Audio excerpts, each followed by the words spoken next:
All right, guys, today I got Arnold Caldwell here, a newer agent. We usually talk to much more experienced agents, but today we're flipping it up. We're talking to a newer agent. However, he has a tremendous amount of experience in taxes. He tells me he owns 4 different tax offices. You've been doing that, you said 18, 19 years now? Yeah, 4 different tax offices in 3 different cities. Okay. 19 years. I started when I was 16 years old. Decided to jump out there and create my own business, and I just transitioned to real estate this year. But as far as business goes, business is business no matter what the industry is. As long as you handle yourself professionally and handle business the way that it needs to be handled, you're good to go.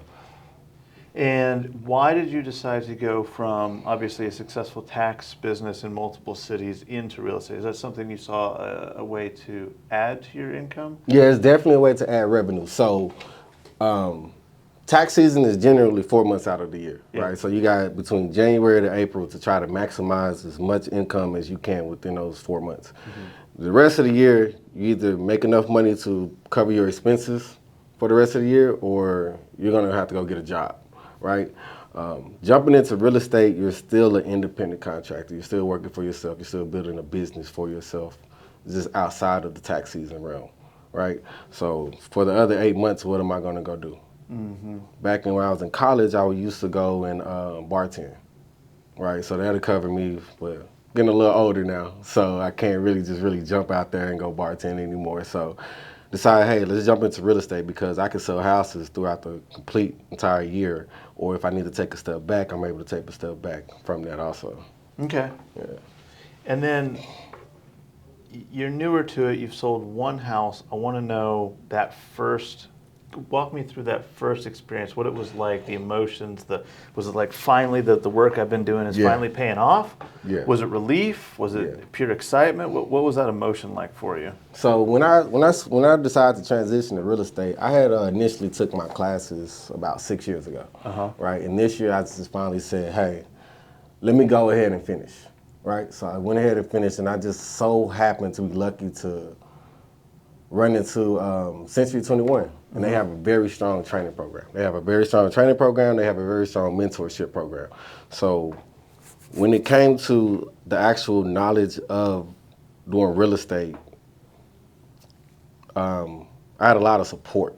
Right. So my first transaction happened to be my older brother. He's wild. He's a crazy guy. He's wild, ex-military, doesn't care about anything, just flows through the world, flows through the day. So I kind of had to push him through, and it was a rough transaction, the first one, but I had so much support in our office that I was able to get through it. And that's what I'm trying to build for my other companies, to kind of set it up in that structure, in that way, in order for, if someone needs support for something, they automatically have You it. can learn a lot from the way these guys do it. And we've been a part of Judge Fite for a long time, and you're in Bill Stedman's office. Yeah, I'm in Bill Stedman's office. He is fantastic. Yeah, he knows everything about real estate. Yeah, he's on the board of Trek. He knows the contracts up and down.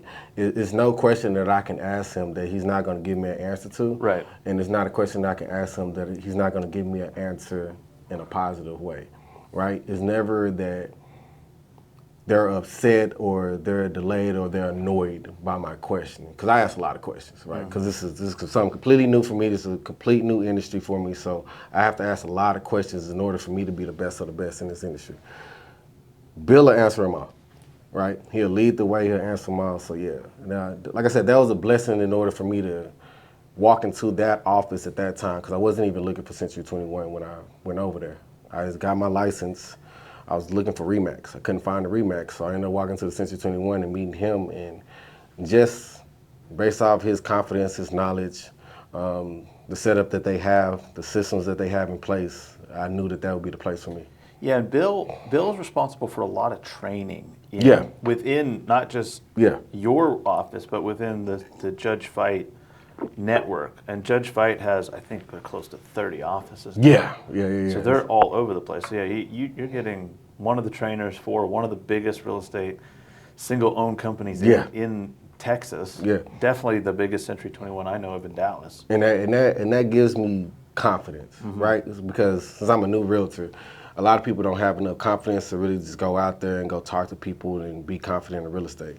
The trainings that we do weekly, and everything that they have on the back end, it really gives me the confidence to go out there and try to be the best realtor I can be. I know for a fact they have, there's steps for success. Yeah. Agents like Sarah Lyons, she is all-time seller within the Judge Fite group. Mm-hmm. She's huge, right? And she has stated on multiple occasions, if you just follow, don't try and reinvent it. Yes. Just follow what they're teaching Follow the you. game plan. Because they've done it hundreds They and have the hundreds of blueprint. times. Yeah. Follow it and you will be successful. It's not if, it's when. It's when. Right? So if you just keep following that blueprint, you're going to be successful. I see so many agents go into their organization and they've watched one too many YouTube videos and they think they know their way around everything. And they want to be the next brand new person, and they don't follow it. But obviously you're listening, you're hearing the training, and it will work. It just takes a little bit of time. But if you do everything they say, yeah. Patient. So it's about not necessarily making this. There's a difference between being self-employed and being a business owner, and there's also a difference between just doing something as a hobby or doing something on the side and actually taking it seriously as a business, right? Mm-hmm. So if you follow their blueprint is to go and build a business that's going to run long term, right? So we might not have as much in the beginning. It might not be fast money, like which a lot of these industries is fast money, get in, get out, fast money, get in, get out. It's a hustle. Now ours is, this business is more so, okay, well, I can talk to somebody today who probably won't buy or sell a house within the next 2 or 3 years. But as long as I maintain and build that relationship with that person, I'm going to be the realtor that they come to. They remember you're still top of mind if you keep that relationship going. Yeah. So, yeah, it takes a while to build that.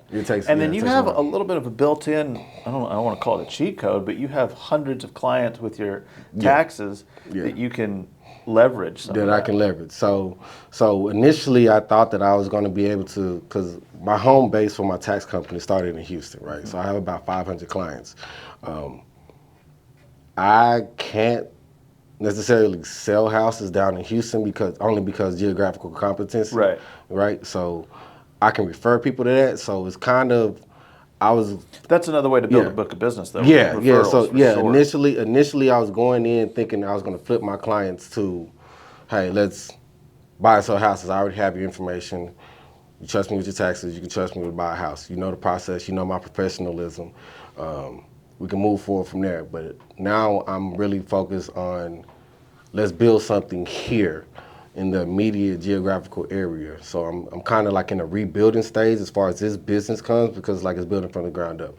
My tax office, my clients, I have a 97% retention rate with my clients, so they come back to me every year. That money is guaranteed. Now, this is a completely new venture. I have to build this up, right? So the more clients I have for taxes here, going to be the more potential clients that I have for real estate. It's later. A warm lead. Yeah, and if it's a very warm lead. They trust you, especially.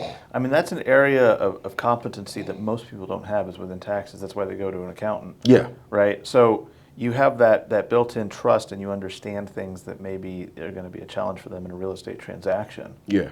So that's a huge leverage for you. It's a great leverage, and I'd be disappointed if you didn't turn that into something exactly. huge. That is the reason why I decided to go this path and go into real estate. Oh, it's brilliant. Yeah. Because it makes sense. It all ties in together. Because in order for you to do your real estate, in order for you to go buy a house, you need your taxes for 2 years anyway, right? So if I'm the guy that you trust to do that, and I can help you get into a home.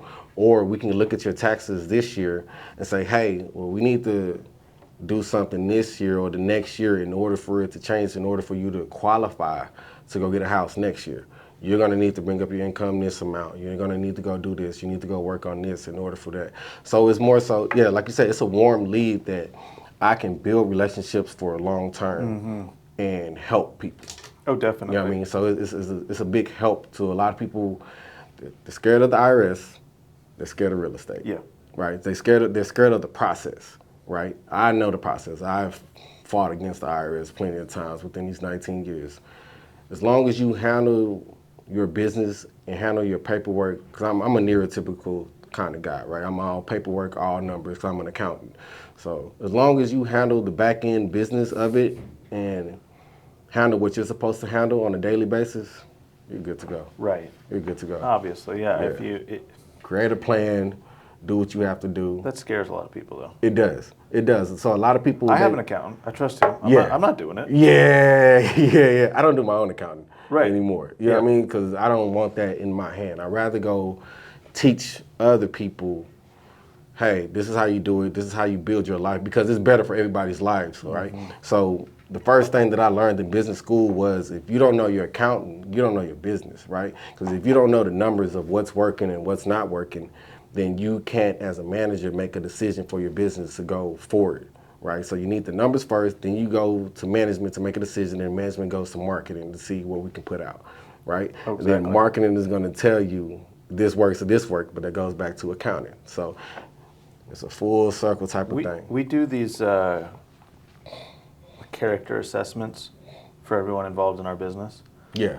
And it assesses how people, need to be, like, if you want an answer from me, my assessment says, if you want an answer from Lewis, who owns the company and makes these decisions, you have to go to him with real numbers. Yes. And otherwise you will not, it just says it's got to be black and white, otherwise you're not going to get an answer. Yeah. And the funny thing is, I suck at the numbers, like putting them together. You just got to show them to me in black and white. Let me know everything in layman's terms, right? Yep. Just give me direct information, right? And if you can't do that, I will not make. I'll just leave it in limbo mode until you bring me the information. Because that's a CEO mentality, right? So that's a CEO, business owner type of mentality. Hey, because we got a lot going on, right? We have to think about this, and this, because we're not just running ourselves. We're running our business, which correlates to anybody that's working for you, anybody, any customers, anything out in the world. We have to correlate and we have to control all of that. So come to me and make it as efficient as possible. Yes. Let's make it as efficient as possible, right? Because that's what we're trying to get to, the maximum efficiency, so we can get maximum customer satisfaction and maximum profit for us. So that's business. Yeah, that's business. And that's, I mean, obviously you've had success doing that in your tax business. Yeah.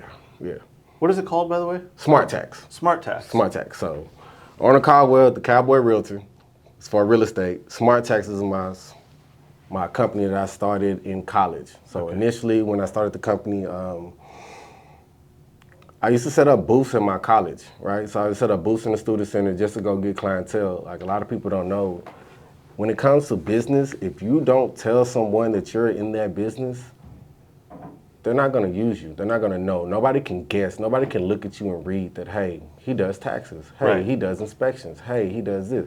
Nobody knows that. You have to go tell people. So you can't be scared to go get out into the world and tell people, hey, this is me. This is what I do. Either you use me or you don't. And if you don't use me, please send me some people. Please refer me some people to me. A lot of realtors don't grasp that, I think. I do think they miss that. They get their license, they expect their phone to ring. Yeah. Which is humorous to me in the first place. But the other part is, I have a hard time getting a hold of realtors. When I call them, their voicemail box is full. Yeah. They don't answer their phone. Yeah. And you may get a text back. And then they wonder why they're not successful in this business. So in any aspect of life, communication Yeah. is the biggest thing, right? Because if you leave me in limbo with not knowing what's going on, I can't make a decision on my next move, right? So if I leave you in limbo, you can't make a decision on your next move. So communication is the easiest thing. Bill told us, this is a walking ATM. Yeah. Pick up the phone and call somebody. Just like I told Chris Johnson, she's the new ASM in the office, or RSM in the office. Told her yesterday. She'd be the RSM, yeah. Yeah, she'll be the new RSM in the office. I told her yesterday that Wolf of Wall Street, pick up the phone and start dialing. Yeah. If you got problems, you got this, and this, pick up the phone and start dialing. Your kids need diapers, your car needs to be fixed, this needs to happen, pick up the phone and start dialing. This is a walking ATM. So it's all about communication. And communication is a lot easier to do now than it was 20, 30 years ago, right? Yeah. Because we can reach people across seas very easily, right? We can text anybody any time of the night, they'll have it. Also, the negative of like internet connection and social media, the negative of that is a lot of people feel like they can ignore phone calls, 'Cause it always text comes. messages, because it comes, right? So like if somebody hops in your DMs, you can just ignore that. Yeah. Oh, I didn't get it. Or a text message, oh, I didn't get it. But in reality, text messages are going through. Yeah. They're going through. Phone calls are going through. Everybody has their phone in their hand all day long, right? So Oh yeah, you know when you're not getting a response from someone. so yeah, it was just- a cognitive effort not to it's a respond. cognitive effort not to immediately respond. So I try to respond to everything immediately. Yeah. If I can't respond to it immediately, I go through at the end of the night, go through all my stuff and see like, hey, I was in a meeting, I was busy. But communication is like the key factor in professionalism and in business, right? Because when people go ghosting, especially like if you're doing handling somebody financial instruments, you're handling taxes, you can't go ghost on these people. No. Right, you It's have a to talk to livelihood. them. Yeah. Yeah, you have to talk to them because they're waiting on their money, and their money is in your hand, and you have their socials, you have their information, so you have to just actively communicate with people, and it takes away a lot of guessing, and it takes away a lot of stress Definitely. from people. Oh, definitely. Yeah. Yeah, that's a massive thing. And I think that's a lot of realtors that are successful understand that you're taking stress away from them in the transaction period. That's your job. Yes. That's your job. Your job is to make guide this them through the as process. seamless as Yes. as seamless as possible. That's your job. So A lot of realtors lose sight of that, and they're the ones that don't make it more than a year. yeah. They lose out Yeah. because they don't understand that process. That's why I feel like I kind of have an advantage jumping into this industry because I've been doing business for so long, and I have my other company set up where we very actively communicate with our clients, right? So we communicate with them either through, I have a mobile app they can use and communicate through with them, or I get on the phone. Yeah. I'll walk somebody through their whole tax return from the top to the bottom, explain every detail line for line on the phone with them, and then I talk to them about their family and what's going on in their lives. Did you add a new kid? Did you buy a house? I've been able to see my peers from college grow throughout their lives. They added kids in their lives. They bought a new house. They switched to a new job. They're getting paid more money. I've been able to see people grow in life, and that's I love it. That's just something I love. That's why I love doing that. I love that I'm able to tie that in with this new industry. It's all going to be the same. That'll pay dividends. Yeah. Having that attitude will pay dividends. Yeah, big time. yeah. Just talk to people, learn about their lives, because people want to talk. Yeah. And you can randomly call people too. That's a thing that a lot of people think that, especially like your elders. That's been a big thing for me lately. Call your elders, right? Because they have a lot of knowledge. They lived through some stuff. If you A lot of wisdom, yeah. They got a lot of wisdom. If you call them and just have a general conversation, because they want to talk, right? Because most of them, they either retire, they're in retirement homes, they don't have nothing to do. Like, they want to talk. They want to see the kids. They want to talk. They call your elders because they got a lot of love to still give, and you just got to give them the opportunity to get it. That's great advice. Yeah. Well, we're going to put your tax business down in the description below for sure. Okay. Yeah. Definitely. And yeah. of course, the new real estate Yeah, venture. real estate is new. Tax season is about to start, so that's really like kind of my main focus right now. But I'm still handling my real estate activities. But yeah, taxes is where my heart is initially. I'm learning to love real estate. We'll make sure to put that down below. Okay. But hey, man, I very much appreciate you coming on. Thank you, man. All of his information is going to be down below. Call up Arnold. Call up the Cowboy. Give me a call, Cowboy Realtor. Give me a call with any type of real estate needs. With buying, selling, renting, leasing, whatever you need, I can handle it. He'll sell you the house and do your taxes all in one sweep. Do it all in one time. Arnold, thanks for coming on. Thank you so much, man. It was a great conversation. Absolutely.